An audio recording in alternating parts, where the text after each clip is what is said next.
జీవము గల దేవుని స్వరం అనే ఈ ఆధ్యాత్మికమైనటువంటి టీవీ కార్యక్రమాన్ని వీక్షించడానికి సంసిద్ధంగా ఉన్నటువంటి క్రీస్తు యేసు శిలువ రక్త సంబంధులైన మీ అందరికీ నా హృదయపూర్వక నిండు వందనాలు తెలియపరుస్తూ ఉన్నాను.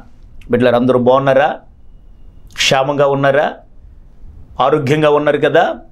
మీరందరూ క్షేమంగా ఉండాలని, ఆరోగ్యంగా ఉండాలని, దైవికమైన దీవెనలు మీ కుటుంబాల్లో దేవుడు జరిగించాలి అని, మీరు వాక్యంలో ఎదగాలని, ప్రార్థన జీవితం కలిగి ఉండాలని, ప్రభువారి యొక్క రెండవ రాకడ కొరకు సంసిద్ధత కలిగి ఉండాలని మీ కొరకు మేము నిత్యము ప్రార్థించుచున్నాం. మరొకసారి మీకు ప్రత్యేకమైనటువంటి వందనాలు తెలియపరుస్తున్నాను. ఎందుకంటే మమ్ములను ఈ రాత్రి లేకపోతే పగలు మీ కుటుంబాల్లోనికి మమ్మల్ని ఆహ్వానించినందుకు మీకు ప్రత్యేకమైనటువంటి కృతజ్ఞతలు మీకు నేను తెలియపరుస్తూ ఉన్నాను. ప్రార్థన చేసుకుందామా?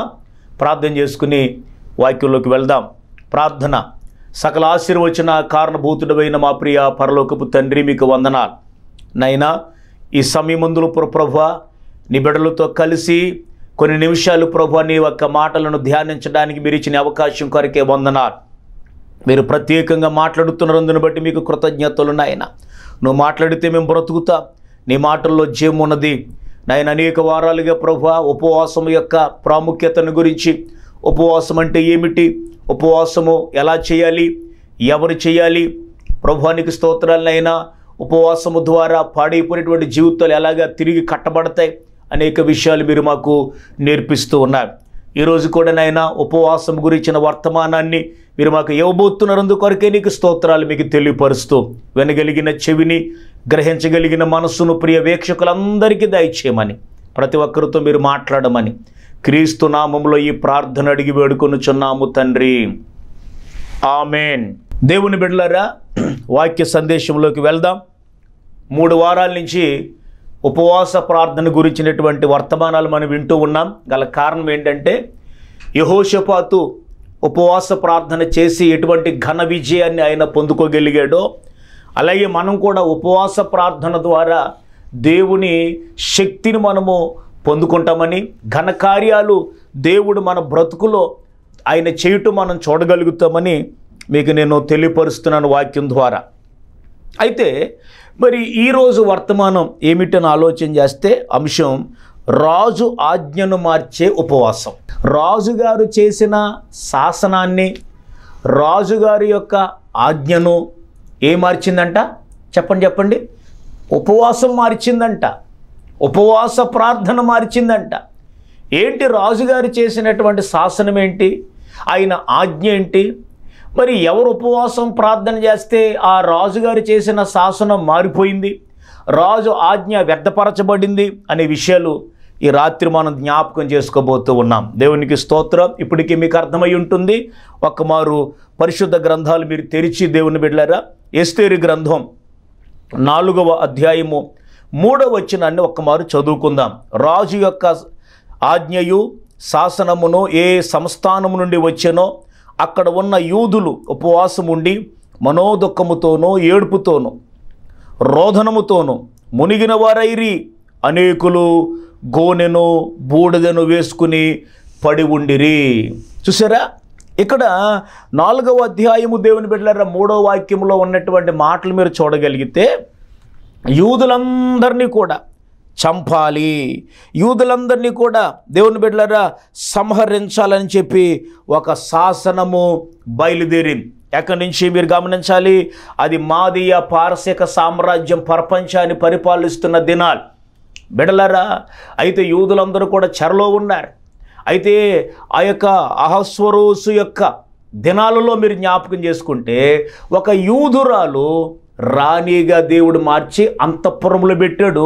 ఆ యూదురాలి పేరు ఎవరంటే ఎస్తేరు. దేవునికి స్తోత్ర. ఎస్తేరు ఎక్కడ ఉంది? మహారాణిగా ఉంది, అంతఃపురంలో ఉంది. అయితే మీరు గమనించాలి, ఎక్కడ ఉన్నప్పటికి కూడా మీరు గమనించాలి, దేవుని పిల్లలకు శత్రువులు ఎక్కడైనా ఉంటారు. మీరు గమనించాలి, ఎక్కడెక్కడో కాదు, మన పక్కనే కొంతమంది శత్రువులు మనకు ఉంటారు.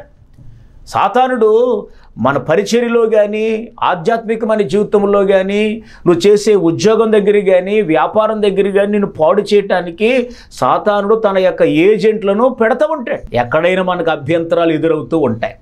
ఏమండి? కాబట్టి రాణిగా ఉన్నటువంటి ఎస్తేరు అక్కడ ఉంది. వీళ్ళందరూ ఏమనుకుంటారంటే రాణి ఉంది కదా మాకేం కాదు అనేటటువంటి పరిస్థితి ఉండొచ్చు. కానీ అక్కడ ఒక దుష్టుడు ఉన్నాడు. వాడు ఎవరంటే ప్రధానమంత్రిగా ఉన్నటువంటి హామాన్ ఏం చేశాడని ఆలోచన చేస్తే ఇలా వాడు నడిచి వెళ్తూ ఉంటే వాడందరికీ నమస్కారం చేయలేమట. వాడికి అందరూ నమస్కారం చేయాలి. కానీ మొర్దుకై మాత్రం వంగక నమస్కారము చేయక నిటారుగా ఉంటే వీడు ఎవడు రెస్లీడా, నాకు నమస్కారం చేయట్లేదా, అసలు వీడు జాతి ఏంటి, వీడు పుట్టుపూర్వోత్తరాలు ఏంటి అంటే గమనిస్తే అప్పుడు అర్థమైంది ఇతను యూదుడు. కాబట్టి ఇతన్నే కాదు, ఇతనికి సంబంధించిన వారందరినీ కూడా మనం ఏం చేయాలి? నాశనం చేయాలి. అవండి 3వ అధ్యాయము మీరు చదవగలిగితే దేవుని బిడ్డలారా 2వ వాక్యం, కాబట్టి రాజు గుమ్మమునున్న సేవకులందరూ రాజాజ్ఞను బట్టి మోకాల్లోని హామానుకు నమస్కరించిరి. మొర్దుకై వంగకయో నమస్కారము చేయకయో ఉండగా. అవండి ఆయన వంగట్లేదు, నమస్కారం చేయట్లేదు. అయ్యా నువ్వు ఎందుకు చేయట్లేదంటే మేము ఎవరికి నమస్కారము చెయ్యము, దేవునికి నేను యూదుడును, మేము ఎవరికి దేవుడికి తప్ప ఎవరికి నమస్కారం చెయ్యం. దేవునికి స్తోత్రం.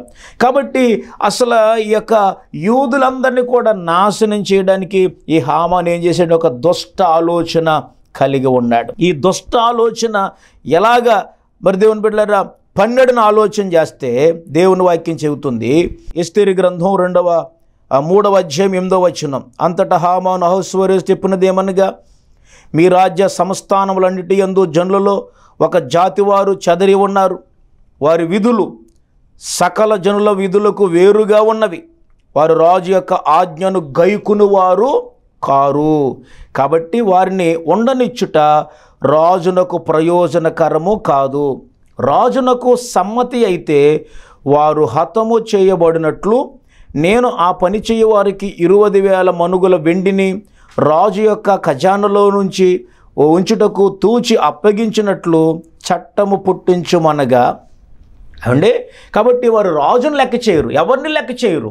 వాళ్ళు ఇక్కడ భూమి మీద బ్రతకడానికి అనర్హులు అని చెప్పి రాజునకు ఎక్కేసేసాడండి. కాబట్టి రాజుగారు ఉంగరం ఇచ్చి నువ్వు ఎలా చేసుకుంటావో చేసుకో అన్నాడు. కాబట్టి ఇంకా చూసుకోండి, వీడు ఏదో పిచ్చి పిచ్చి రాతలు రాసేసి దేవుని బిడ్డలారా ఏం చేశాడు? 127 సంస్థానాలకు ఏం చేశాడంటే ఆ తాకీదులు పంపించాడు. పంపించి ఏమన్నాడు? 13వ వాక్యం, ఆదారు అను 12వ నెల 13వ దినమందు. ఆదారు అనేటటువంటి 12వ నెల 13వ రోజున ఏం చేయాలి? అందరినీ చంపండి. స్త్రీలేంటి, యవనస్తులేంటి, వృద్ధులేంటి, శిశువులేంటి, అందరినీ చంపండి. ఇది రాజుగారి శాసనం. ఏమండి? ఇట్టి శాసనము సంతకము చేయబడినని ఎవరికి తెలిసిందంటే చెప్పండి, మొర్దుకైకి తెలిసిందే. మొర్దుకైకి తెలిసిందే. తెలిసి ఆయన బట్టలు చింపుకున్నాడు, గోవుని బట్ట కట్టుకున్నాడు, బూడిదలో కూర్చున్నాడు, మహాశోకముతో రోదనము చేసి రాజుగారి గుమ్మం దగ్గరికి వచ్చాడు. మహాశోకం. అంశం ఏంటి చెప్పండి? రాజు ఆజ్ఞను మార్చే ఉపవాసం. That is power of fasting prayer. దేన్నైనా మారుస్తుంది ప్రార్థన. ఉపవాస ప్రార్థన శక్తి దేన్నైనా మారుస్తుంది. కాబట్టి ఈ యొక్క సమయంలో మీరు జ్ఞాపకం చేసుకోవాలి, యూదులందరూ ఎందుకు ఉపవాసం ఉన్నారు. 3వ అధ్యాయము అండి 3వ వాక్యాన్ని మనం చదవగలిగితే, దేవుని యొక్క వాక్యం 4వ అధ్యాయం 3వ వాక్యం చదవగలిగితే, 4వ అధ్యాయం 3వ వాక్యం, రాజు యొక్క ఆజ్ఞయు శాసనమును ఏ సంస్థానమునకు వచ్చిన అక్కడున్న యూదులు ఉపవాసం ఉండి మహాదుఃఖముతో ఏడుపుతో రోదనముతో మునిగిన వారైరి. అనేకులు గోనెను బూడిదని వేసుకుని పడి ఉండిరి. అనేకులు గోనె బట్ట కట్టుకున్నారు, వస్త్రాలు తీసేశారు, బూడిద పూసుకున్నారు. మహారోదనముతో ఉపవాసం. యూదులందరూ ఎందుకు ఉపవాసం? రాజు శాసనము చేసినందుకు. రాజు దేవుని ప్రజలను నాశనం చేయాలని శాసనము చేసినందుకు వారు ఉపవాసం ఉన్నారు. నాశనం చేయాలి ప్రజలందరినీ. ఏమండి? 7వ వాక్యం ఎస్తేరు గ్రంథం 4:7, మొర్దుకై తనకు సంభవించినదంతయు యూదులను నాశనము చేయుటకు గాను హామాను వారిని బట్టి రాజు ఖజానా ఖజానాకు తూచి ఇచ్చేదమని చెప్పిన సొమ్ము మొత్తము ఇంత అనియు అతనికి తెలిపి. గమనించాలి నా ప్రియ దేవుని బిడ్డలారా, దైవ సేవకుడిగా నేను మీకు ప్రేమతో మనవి చేస్తున్నా. ఈ మొర్దుకై ఏమండి మహాశోకముతో ఏడుస్తూ ఉంటే ఎస్తేరుకి తెలిసింది. బూడిదలో కూర్చున్నాడు, గోనుబట్టు కట్టుకున్నాడు, వేరే వస్త్రాలు ఆమె పంపించింది, కానీ అటు వాటిని ధరించుకోకుండా ఎస్తేరుకి వర్తమానం చెప్తున్నాడు. అమ్మ, ఇది జరుగుతుంది. హామాను దుష్టుడు ఇలా పన్నాగం పన్నాడు, రాజు ఖజానాలో నుంచి ఇంత వెండిని తూచి ఇచ్చాడు, నీకు తెలుసా తెలీదా అని చెప్పి దేవుని బిడ్డలారా అక్కడ అందరూ కూడా 13వ వాక్యం చదవగలిగితే ఏమండి మొర్దుకై అంటే ఎస్తేరుతో ఇట్లు ప్రత్యుత్తరం ఇచ్చి, రాజు నగరులో ఉన్నంత మాత్రము చేత యూదులందరికంటే నీవు తప్పించుకుందని నీ మనసులో తలంచుకొనవద్దు.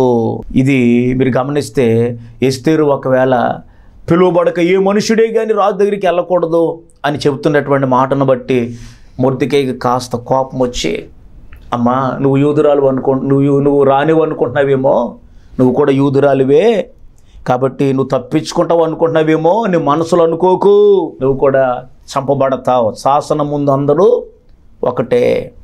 ఈ సమయమందు నీవు ఏమీ మాట్లాడక మౌనముగా ఉంటే గనక యూదులకు సహాయము విడుదల మరొక దిక్కు నుండి వచ్చును. దేవునికి స్తోత్రం. మేము ఆరాధించుచున్న దేవుడు నిస్సహాయుడు కాదు, సహాయకుడు, మాకు సహాయం చేస్తాడు, మరొక దిక్కు నుండి మాకు సహాయం పంపిస్తాడు ఆయన. హల్లెలూయా. ఒక మాట చెప్తాను, ఈ రోజున ఎమ్మెల్యేలు, ఎంపీలు, మంత్రులు, కేంద్ర మంత్రులైనా రాష్ట్ర మంత్రులైనా నేను అంటాను, దేవుని ప్రజల పక్షంగా మాట్లాడేటటువంటి నాయకులు ఎవరైనా ఉన్నారా? ఎవరు లేరు. యేసుక్రీస్తుని గురించినటువంటి దారుణమైనటువంటి పోస్టులు పెడుతున్నారు కొంతమంది సోషల్ మీడియాలో, యూట్యూబుల్లో మాట్లాడుతూ ఉన్నారు. క్రైస్తవులను అలా చేస్తాం, ఇలా చేస్తాం. కొంతమంది అయితే కనుక అసలు చర్చిలే ఉండకుండా చేస్తాం అని అంటున్నారు. ఇంత జరుగుతున్నటువంటి పరిస్థితులు బైబిల్ని తగలబెడుతున్నారు, కొన్ని శాసనాలు చేస్తున్నారు, ఏమండి యాంటీ కన్వర్షన్ బిల్లులు చేస్తున్నారు, మత మార్పిడి చట్టాలు తీసుకొస్తున్నారు. ఎవరైనా మాట్లాడుతున్నారా? అక్కడ ఉన్నటువంటి క్రైస్తవులు ఎవరు ఉండరా? ఎమ్మెల్యేలు, ఎంపీలు ఎవరు ఉండరా? ఎవరైనా మా నోరు మాట్లాడుతున్నారా? మాట్లాడాలి. మీకు అధికారం వచ్చిందని చెప్పి అధికారాన్ని అనుభవించడానికి కాదు మిమ్మల్ని దేవుడు నాయకులుగా పెట్టాడు. అవండి మీరేం చేయాలి చెప్పనా? దేవుని ప్రజలకు వ్యతిరేకముగా బిల్లులు వచ్చినప్పుడు, లేకపోతే శాసనాలు అసెంబ్లీలో వారు చేస్తూ ఉన్నప్పుడు గలం విప్పాలి.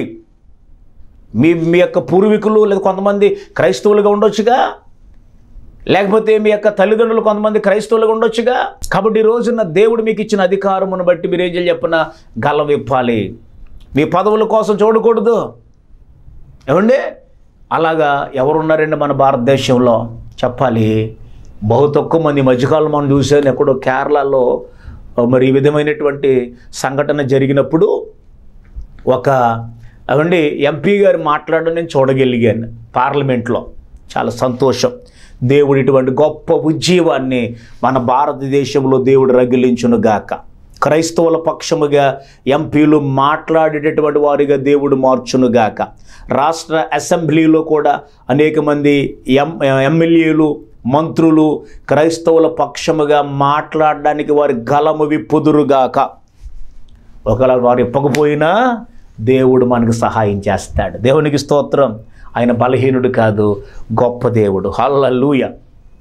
కాబట్టి ఏమండి యూదులందరూ ఎందుకు ఉపవాసం ఉన్నారు అని ఆలోచన చేస్తే, కఠినమైనటువంటి రాజు ఆజ్ఞను మార్చడానికి వాళ్ళందరూ ఉపవాసం ఉన్నారు.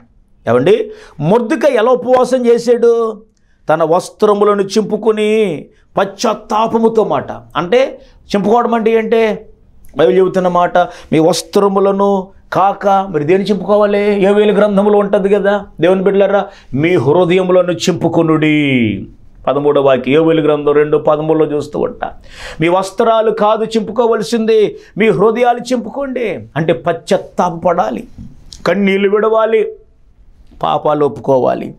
బూడిదను పూసుకున్నాడు అంటే దాని అర్థం ఏంటంటే తగ్గింపు స్వభావం. తగ్గింపు స్వభావంతో ప్రార్థన చేశాడు, మహాశోకముతో. గంభీరంగా ఏడుస్తూ ప్రార్థన చేశాడు. సంస్థానంలో ఉన్న యూదులు ఎలాగా ఉపవాసం చేశారండి?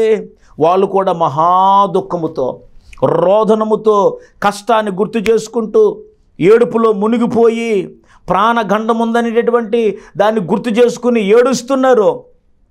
అందరూ కూడా గోని బట్ట కట్టుకున్నారు. ఎస్తేరు గ్రంథం 4వ అధ్యాయము మీరు చదువుకోండి దేవుని బిడ్డలు, ఇదంతా మనకు కనబడుతుంది. అందరూ గోని బట్ట కట్టుకున్నారంటే విధేయతతో దేవుని సముఖంలో వారు ప్రార్థన చేయడం ప్రారంభించారు. 127 సంస్థానాల్లో ఉన్న యూదులందరూ ఏడుస్తున్నారు. యూదులందరూ కన్నీళ్లు పెడుతున్నారు. జాతి అంతా కూడా ఉపవాసం ఉంది. జాతి అంతా కూడా దేవుని బిడ్డలు గోని బట్ట కట్టుకున్నారు. యోధా జాతి అంతా కూడా దేవుని సముఖంలో ఏడవడం ప్రారంభించారు మహారోధనముతో. నేనండి ఎస్తేరు గ్రంథాన్ని చదువుతూ ఉంటే ఎప్పుడు చదువునా కన్నీళ్ళు అలా కారుతూ ఉంటాయి. గల కారణం ఏంటి చెప్పమంటారా?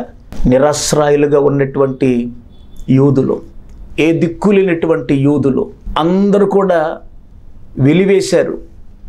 అటువంటి జాతి ఆ రోజున అటువంటి వారు ఎక్కడికి వెళ్తారు?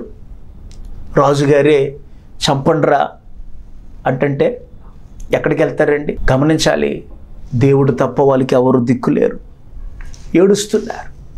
ఏడుపు, కన్నీళ్ళు, దుఃఖం, మహారోదన. ఈ విధముగా వాళ్ళు ఎంతో దుఃఖంలో ఉండి, ప్రభువా నువ్వు తప్ప మాకు ఎవరు లేరు నాయన, నీవే మాకు సహాయం చేయాలి, నీవే మాకు దిక్కు నాయన అని చెప్పి వారి దేవుని సముఖంలో ఆ జాతి కొరకు, వారు రక్షించుకోవటం కొరకు వారి కన్నీళ్లు పెడుతున్నటువంటి సందర్భాన్ని ఒక్కమారు మనము ఆలోచన చేయాలి. కాబట్టి దేవుని వాక్యం చెబుతుంది ఏంటంటే, వారు కలిసికట్టుగా ఉపవాసం చేశారు. ఏక మనసుతో వారు ఉపవాసం చేశారు. దేవుడు రాజాజ్ఞను మార్చాలి, రాజును మార్చాలి, రాజాజ్ఞ మారిపోవాలి అని చెప్పి వారందరూ కూడా ఏం చేశారంటే కలిసికట్టుగా ఉపవాసం చేశారు.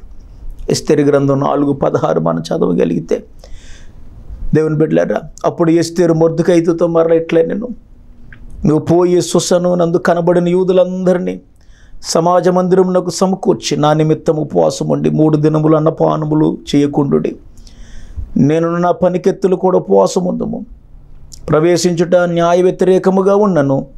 నేను రాజునొద్దకు ప్రవేశించుదును, నేను నశించెదను. అటువలనే మొర్దెకై బయలుదేరి ఎస్తేరు తనకు ఆజ్ఞాపించిన ఎంతటి ప్రకారముగా జరిగించెను. దేవునికి స్తోత్రం. అందరూ కలిసికట్టుగా ప్రార్థన, సమాజ మందిరములో ప్రార్థన. ఉన్నాయా మనకి? మన దేశంలో ఎన్ని క్రైస్తవులకు వ్యతిరేకంగా శాసనాలు జరిగిస్తున్నారు. ఎన్ని రాష్ట్రాల్లో యాంటీ కన్వర్షన్ బిల్లు ఉంది. ఎక్కడైనా యేసు ప్రభు గురించి ప్రకటించాలంటే అక్కడ భయం, శాసనాలు చేస్తున్నారు. మాకు అధికారం ఉంది కదని చెప్పి వారి శాసనాలు వ్యర్థపరచబడాలి, అధికారం కూలిపోవాలి.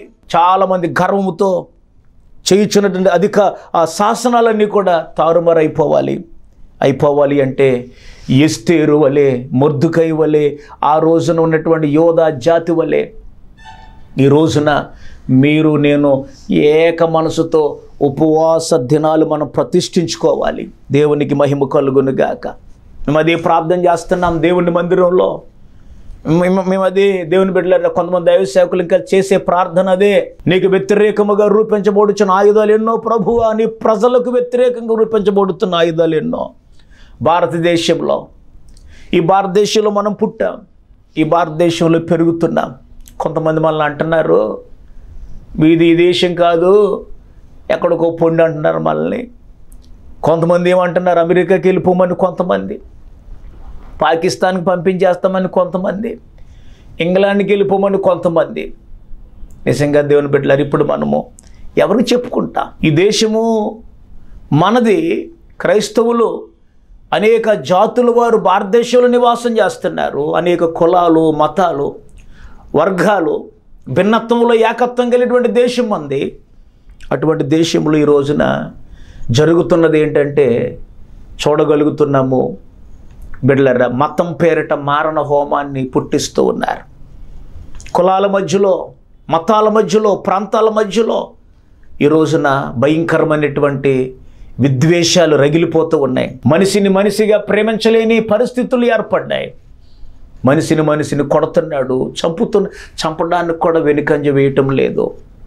మత ప్రాతిపాదికన జరుగుతున్నటువంటి హత్యలు కొన్ని జరుగుతున్నాయి భారతదేశంలో. దేశమా, ఇటువంటి దారుణాలను గమనించాలి. ప్రభువా, మా భారతదేశాన్ని రక్షించాలి. శాసనాలను వ్యర్థపరచు ప్రభువా మనం ప్రార్థించాలి. పరిస్థితులు మారాలి. మనిషిగా ప్రేమించేటటువంటి పరిస్థితులు రావాలి. అందరూ కూడా దేవుని బిడ్డలారా ఈ రోజున కలిసిమెలిసి ఉండేటటువంటి పరిస్థితులు ఉండాలి. ఆ విధంగా మనం ప్రార్థన చేయాలి. పరిస్థితులు జారకముందే బిడ్డలారా. తర్వాత మనం జ్ఞాపకం చేసుకోవాలి, మేలు కొరకు రాణి కూడా ఉపవాసం చేయడం ప్రారంభించింది. 3 దినములు అన్నపానములు చేయకుండా నిష్ఠతో వారు ప్రార్థన చేశారు. దేవునికి స్తోత్రం. రాణి అలాగే పనికత్తులు అందరూ ఉపవాసం ఉన్నారు. దేవునికి స్తోత్రం. మేము ఉపవాసం ఉండగా నీవెందుకు చూస్తావు?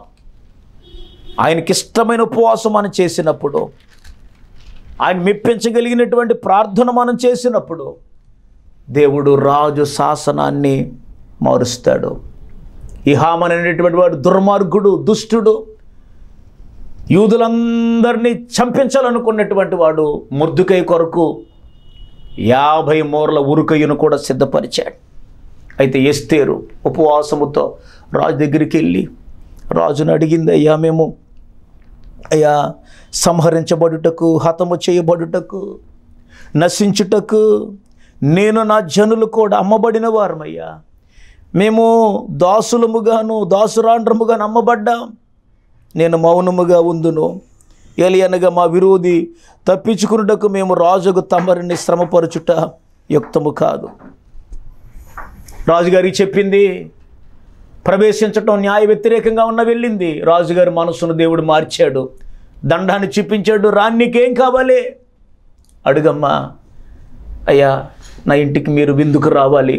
హామాను కూడా దేవుడు ఈ విధంగా గమనించాలి. దైవజుడిగా మీకు ప్రేమతో మనం చేయుచున్నాను ఏంటి చెప్పనా? దేవుడు అక్కడ అద్భుతమైనటువంటి కార్యము. రాణి మాట్లాడుతుంది, అయ్యా మేము అమ్మబడిన వారు, వెలివేయబడిన వారు, సంహరించబడడానికి సిద్ధంగా ఉన్నామయ్యా. అప్పుడు రాజు అంటాడు కదా, ఈ దుష్ట కార్యము చేయడానికి తన మనసును దురపరుచుకున్నవాడెవడు, వాడేడి అని రానిటువంటి ఎస్తేరును అడిగింది. అప్పుడు ఎస్తేరు రాని చెప్పింది, మా విరోధి అగు ఆ పగవాడు దుష్టుడైన ఈ హామానే చెప్పేసింది. ఈ హామానే మాకు పగవాడు, మమ్మల్ని అందరినీ నాశనం చేయటానికి, మమ్మల్ని అందరినీ చంపడానికి, మమ్మల్ని అందరినీ కూడా సంహరించడానికి పన్నాగం పన్నాడు. వాడికి మా మీద కోపం ఏంటో తెలీదు, మమ్మల్ని చంపించడానికి మిమ్మల్ని ప్రేరేపించాడయ్యా వీడే. అక్కడి నుంచి వెళ్ళిపోయాడు రాజు. దేవుని బిడ్డలారా, అయితే రాజుగా రాణిగారి గదిలో హామాన్ ఆగిపోయాడు. వాడు తాగేసి ఉన్నాడు. రాణి మంచం మీద పడిపోయి ఉంటే రాజుగారు మరలా వెనక్కి వచ్చాడు. నా ఎదుటనే రాణిని బలవంతం చేస్తావా అనగానే సైనికులు వచ్చి వాడిని ముసుకేసుకుని తీసుకుని వెళ్ళారు. ఏ ఉరుకొయ్య మీద అయితే మొర్దెకైని చంపడానికి 50 మూరల ఉరుకొయ్యను హామాను సిద్ధపరిచాడో అదే ఉరుకొయ్య మీద రాజు హామానును ఉరి తీయించాడు. ఈరోజున అంటాను నేను, మనకి వ్యతిరేకంగా చట్టాలు చేయొచ్చు, మనకి వ్యతిరేకంగా శాసనాలు రావచ్చు. ఉపవాస ప్రార్థన ద్వారా చట్టాలు, ఆ శాసనాలు వ్యర్థపరచబడునుగాక. రాగల దినములలో క్రైస్తవ సంఘము, దేవుని పిల్లలు ఏక మనసుతో రోడ్ల మీదకి వచ్చి, లేకపోతే దేవుని సంఘములో ప్రార్థన చేసినప్పుడు, కన్నీళ్లు విడిచినప్పుడు, నడి రోడ్డు మీద మోకాళ్ళు వేసినప్పుడు నా దేవుడు అద్భుతాలు జరిగించబోతూ ఉన్నాడు ఆయన. దేవునికి స్తోత్రం. ఆశ్చర్య కార్యం నా దేశంలో జరిగించబోతున్నాడు ఆయన, సంఘాల్లో జరిగించబోతున్నాడు ఆయన. కాబట్టి సంఘమా మేల్కొనుము, నిద్రపోకు. రాజు శాసనాలను ఆ రోజు ఉపవాస ప్రార్థన మార్చినట్లుగా ఈ రోజున మన భారతదేశంలో ఉన్నటువంటి దేవుని పిల్లలు కన్నీరు కార్చవలసిన సమయం ఆసన్నమైంది. దేవుని పిల్లలు దేవుని సముఖములో ఏడవలసిన సమయము ఇది. సంతోషంగా ఉండే సమయం కాదండి, దుఃఖముతో ఉండవలసిన సమయం. కాబట్టి అక్కడ రాజుగారు మరలా దేవుని బిడ్డలారా శాసనాలు రాయించి 127 సంస్థానాలకు పంపించినప్పుడు అంచెగాండ్రు ఆ యొక్క గుర్రాల మీద పంపించినప్పుడు యూదులందరినీ చంపకుండా అక్కడ దేవుడు సహాయము చేశాడు. దేవునికి స్తోత్రం. ఈ రోజున మనకి సహాయం ఎవరండి? దేవుడే మనకు దిక్కు. ఏ నాయకుడు మన పక్షంగా మాట్లాడకపోయినా, ఏ ఎమ్మెల్యే మన పక్షాన మాట్లాడకపోయినా, ఏ ఎంపీ మన పక్షాన మాట్లాడకపోయినా, దేవుని బిడ్డలారా నేను అంటాను, దేవుడు ఉన్నాడు మనకి. మనం ఏం చేద్దాం చెప్పండి? ఎస్తేరు గ్రంథంలో ప్రజలు ప్రార్థన చేసినట్లుగా, ఉపవాసం చేసినట్లుగా ప్రార్థన చేద్దామా? కడుపు మార్చుకుందామా? తిండి కొరకు ఆతురపడొద్దు, నిద్ర కొరకు ఆతురపడొద్దు. చాలా భయంకరమైన దినాల్లో ఉన్నాం దేవుని సంగమా. కన్నీళ్ళు విడవండి, ఉపవాసం ఉండండి, గోజాడండి, రక్షించగలిగిన ప్రభు వైపు తిరగండి. యెహోషాపాతు అదే చేశాడు. ప్రజలందరినీ సమకూర్చి ఆయన విజ్ఞాపన చేయించటం జరిగింది. ఈ దినాల్లో సేవకుడు సంఘాన్ని సమకూర్చి, పిల్లలను సమకూర్చి, యోవేలు గ్రంథంలో ఉన్నది, పెద్దలను, పిల్లలను, స్తన్యపానం చేయవారిని దేవుని మందిరానికి సమకూర్చి ప్రార్థన చేయించాలి. అలా మనం ప్రార్థించాలి, సేవకుడు ప్రార్థించాలి, సంఘం ప్రార్థించాలి. ఎందుకంటే భయంకరమైన దినాల్లో ఉన్నాం కనుక శాసనాలను వ్యర్థపరచగలిగిన దేవుని వైపు మన చేతులెత్తినప్పుడు ఆయనే మనకు సహాయము చేయునుగాక.